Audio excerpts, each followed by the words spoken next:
seja bem-vindo a mais um episódio aí do Apocalipse sem Mistério.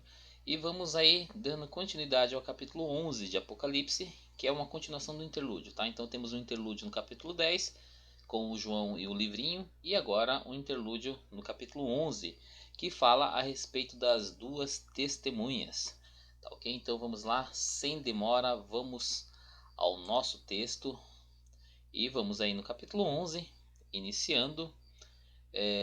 Uma coisa importante a ressaltar, que as duas testemunhas elas surgem, né? Esse evento das duas testemunhas é um evento que acontece de forma paralela à abertura dos selos, tá bom? Então é só para a gente se localizar na questão cronológica. Então vamos lá, versículo 1. Foi-me dada uma cana semelhante a uma vara, e foi-me dito: levanta-te, mede o santuário de Deus e o altar, e os que nele adoram. Tá? Então sempre tem um pessoalzinho que é contrário à construção do terceiro templo, falando que não tem base bíblica para a construção do terceiro templo. E aí em Apocalipse nós já encontramos aí o templo, tá? O santuário de Deus, o altar e os que nele adoram. Lembrando que Israel está descrente.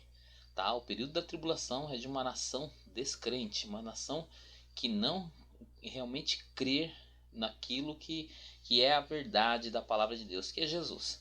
Tá? Então nós vemos aí o templo no início da tribulação, tá bom? Então aí é um interlúdio, tá? Falando a respeito das duas testemunhas. Vamos ver aí como vocês observam, tá? Então aqui o santuário de Deus e o altar, tá? Então nós teremos aí o terceiro templo aí nesse período aí de Israel, tá? Nesse período da tribulação, tá? Lembrando que essa passagem, tá? Está falando tanto do versículo 10, o capítulo 10 e o capítulo 11 de situações envolvendo Israel. Então Apocalipse 11, versículo 2: mas deixa o átrio que está fora do santuário, e não o meças, porque foi dado aos gentios, e eles pisarão a cidade santa por 42 meses. Tá? Então vamos observar aqui. Ó. Então aqui está, não era para medir o santuário, tá? O que está fora, né? Aliás, não é para medir o átrio que está fora do santuário, tá? Não era para medir, porque foi dado aos gentios. Os gentios estarão pisando a terra santa por 42 meses, tá ok? Então vamos colocar aqui também visível para vocês aí 42 meses, tá? Então vamos lá. Se nós pegarmos aí dividido por 2, né? 42 meses. Deixa eu ver aqui. Vamos lá na nossa calculadora. Então são 42 meses, tá? Dividido por 12, né? Que é um dos meses que tem no ano. Nós teremos aí 3 anos e meio, tá? Então 3 anos e meio. 42 meses, nós teremos 3 anos e meio, tá ok? Então, mas deixa o ato que está fora do santuário e não meças, porque foi dado aos gentios, e eles pisarão a cidade santa por 42 meses, 3 anos e meio, que é justamente o período da metade da tribulação, tá? E aí vai se abrir muita especulação se é a primeira metade ou se é a segunda metade. Mas eu vou mostrar para vocês aqui que é a primeira metade da tribulação, que é quando acontecerá a pregação das duas testemunhas. Então vamos continuar no texto aí. Versículo 3. E concederei às minhas duas testemunhas que, vestidas de saco, profetizem por 1260 dias. Então, haverá duas testemunhas. Há muitos intérpretes, eles colocam como sendo governos, ou como sendo a lei, e sendo ou a igreja, tá? Mas aqui a gente vai ver que falam de pessoas, tá? Em todo o contexto vai falar de pessoas. Então são duas testemunhas que vão estar vestidas de pano de saco, tá? Vestidas de saco, simbolizando a questão do arrependimento, tá? Todo o contexto bíblico nós vamos ver que quando se fala de vestes de saco, está falando de arrependimento. Então é o teor da profecia, o teor da mensagem deles será a respeito de arrependimento. Então, da mesma forma como eu fiz aí com os 42 meses, vamos fazer os cálculos aqui Tá ok? Desses 1260 dias. Tá ok? Deixa eu me ver aqui. Então vocês veem que são 1260 dias. Vamos calcular. Então deixa eu zerar aqui. 1260 dias. E aí lembrando que quando João escreveu, eram meses lunares de 30 dias. Vamos dividir aí por 30. Ok? E dá mesmo o cálculo, tá? 42 meses. Tá? Então, quando João escreve aqui, ele faz da seguinte maneira.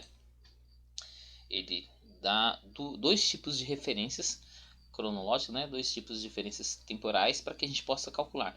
Então, elas vão profetizar no mesmo tempo em que os gentios estarão pisando a cidade santa, tá? Estarão pisando Jerusalém. E se a gente for analisar o seguinte, qual o motivo desse pregar? Eles vão estar pregando. Qual o motivo deles pregarem nesse período? É para que o povo se arrependesse. E aí, né, é nessa pregação que surgirão 144 mil. É nessa pregação que muitos gentios irão se converter. Tá? Haverá conversão na tribulação. Tá? A igreja já não estará mais aqui, mas haverá arrependimento. Tá? Vamos continuar aí no texto. Então vamos para o versículo 4. Estas são as duas oliveiras e os dois candeeiros que estão diante do Senhor da terra. Tá? Essa aqui faz uma referência a respeito aí. Se você é um leitor da palavra de Deus, você vai lembrar do livro de Zacarias. Tá? Os dois candeeiros e as duas oliveiras que estão diante de Deus. Então aqui tem uma imagem para poder ilustrar isso daí. Lembrando que lá naquele texto em Zacarias estava se referindo a Zorobabel e ao sumo sacerdote Josué. Eles eram os candeeiros, tá? Os castiçais, as oliveiras que estão diante do Senhor. Por quê? Se a gente for analisar tipologicamente falando, o castiçal serve para iluminar e a oliveira é de lá que nós tiramos o azeite que servia para alimentar as lâmpadas dos castiçais. Então, isso dá indício de que as duas testemunhas estarão pregando no poder de Deus, tá? E sendo mantidas pelo Espírito Santo na tribulação. Tá ok? Então essa ilustração que vocês estão vendo aí serve para poder mostrar isso daí. Tá ok? Vamos lá para o versículo 5. Então, já temos algumas referências e falta a gente saber, afinal de contas, quem são essas duas testemunhas, tá? Então vamos lá, vamos ver o que o texto nos traz. E se alguém lhes quiser fazer mal, das suas bocas sairá fogo e devorará os seus inimigos. Pois se alguém lhes quiser fazer mal, importa que assim seja morto. Então ninguém vai conseguir tocá-las, tá? Ninguém vai conseguir fazer nenhum tipo de mal às duas testemunhas. E mesmo que tentem, acabarão sendo destruídas com fogo que sairá da boca delas. Tá ok? Então nós vamos aí dar continuidade no versículo 6. Temos aí: elas têm poder para fechar o céu, para que não chova durante os dias da sua profecia, e têm poder sobre as águas para convertê-las em sangue, e para ferir a terra com toda sorte de pragas, quantas vezes quiserem. Tá? Então, se você lembre-se que lá no início dessa série eu já falei que o que só tem dificuldade de entender o Apocalipse aquelas pessoas que não leram os livros anteriores. Se você leu lá o livro de Gênesis, Êxodo, Levítico, você vai conseguir ter a melhor interpretação do livro do Apocalipse. E aqui você vai encontrar algumas semelhanças. Quem que teve o poder de fechar os céus? E depois de uma oração, orou a Deus e apareceu diante de um rei e falou que não choveria por 3 anos.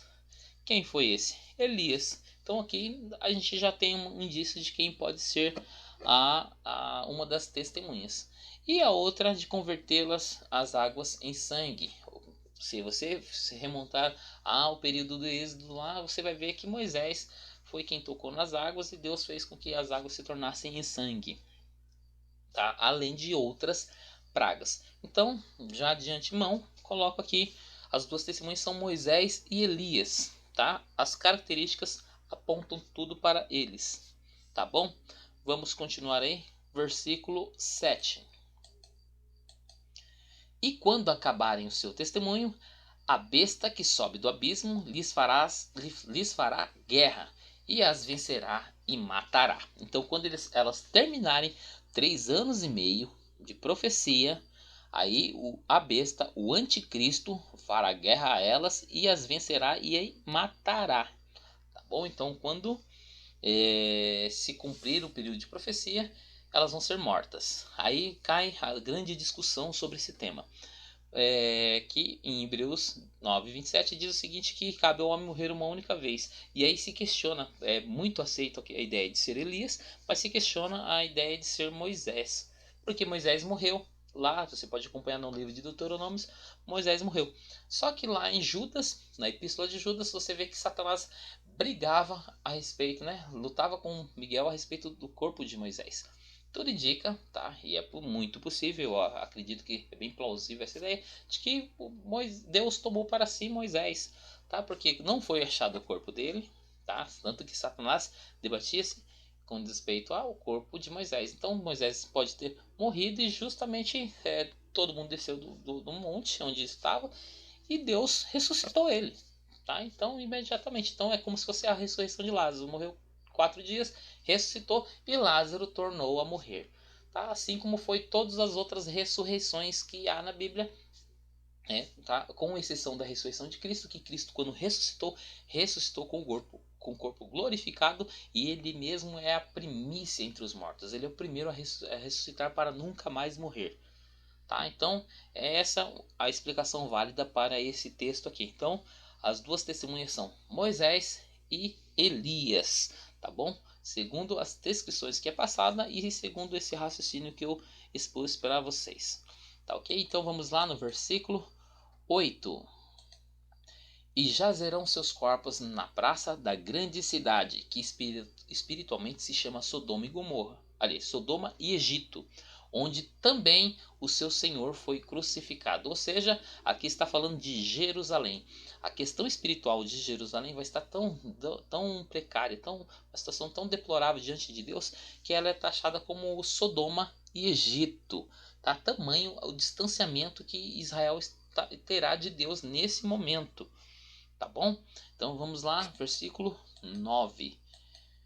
Homens de vários povos e tribos e línguas e nações verão seus corpos por 3 dias e meio e não permitirão que sejam sepultados.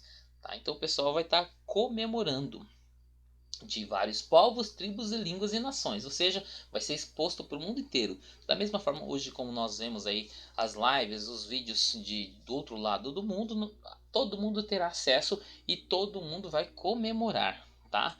Que é o que nós temos aí no versículo aí, tá? No versículo 10. E os que habitam sobre a terra se regozijarão sobre eles, e se alegrarão, e mandarão presentes uns aos outros, porquanto estes dois profetas atormentaram os que habitam sobre a terra. Tá ok? Versículo 11. E depois daqueles 3 dias e meio, o espírito de vida vindo de Deus entrou neles, e puseram-se sobre seus pés, e caiu grande temor sobre os que os viram. Tá? Então, Deus irá ressuscitar as suas duas testemunhas. Ok? Vamos lá, versículo 12. E ouviram uma grande voz do céu, que lhes dizia: Subi cá. E subiram ao céu em uma nuvem, e os seus inimigos os viram. Tá? Então as duas testemunhas irão ressuscitar e irão subir ao ser ascendido aos céus no meio da tribulação. Tá? Lembrando que o próximo capítulo eu vou falar a respeito desse período, o que irá acontecer. Tá ok? Mas no meio da tribulação, as duas testemunhas serão ascendidas aos céus. Tá ok? Vamos lá, próximo versículo. E naquela hora houve um grande terremoto e caiu a 10ª parte da cidade. E no terremoto foram mortos 7.000 homens. E os demais ficaram aterrorizados e deram glória ao Deus do céu. Então, percebam que para que se desse glória, certamente houve conversão nessa situação. Talvez muitos judeus nessas situações se converterão de verdade. Lembrando que nesse período as duas testemunhas elas estão pregando e os judeus ouvindo. As pessoas que estão frequentando Jerusalém estarão ouvindo. Tá? Então, certamente, muitos, os 144 mil, alguns deles podem estar vindo a partir da pregação das duas testemunhas. Tá? Eles vão ouvir, vão começar a raciocinar, pensar, olhar os textos e falar, realmente, Jesus é o Messias. E se converterão. Tá? Então, muitos judeus vão se converter nesse período. Muitos dos 144 mil serão convertidos através da pregação das duas testemunhas. E assim, tanto as duas testemunhas quanto os que fazem parte dos 144 mil estarão pregando nesse primeiro período da tribulação, tá ok? E uma boa parte dos judeus se converterá no término desses 3 anos e meio aí, tá bom? Então nós temos aí algumas referências a respeito desse tão importante tema, tá bom? Vamos aí continuando. E certamente você deve estar se perguntando aí sobre o anticristo, tá? Então aqui foi citado a besta, mas no próximo capítulo vamos falar aí a respeito da ação do diabo, do anticristo, do falso profeta, tá? Da marca da besta. Então não perca aí a continuação dessa série, tá ok? Se você gostou aí, compartilhe com seus amigos e eu aguardo você nos próximos episódios. Deus abençoe a sua vida e até a próxima.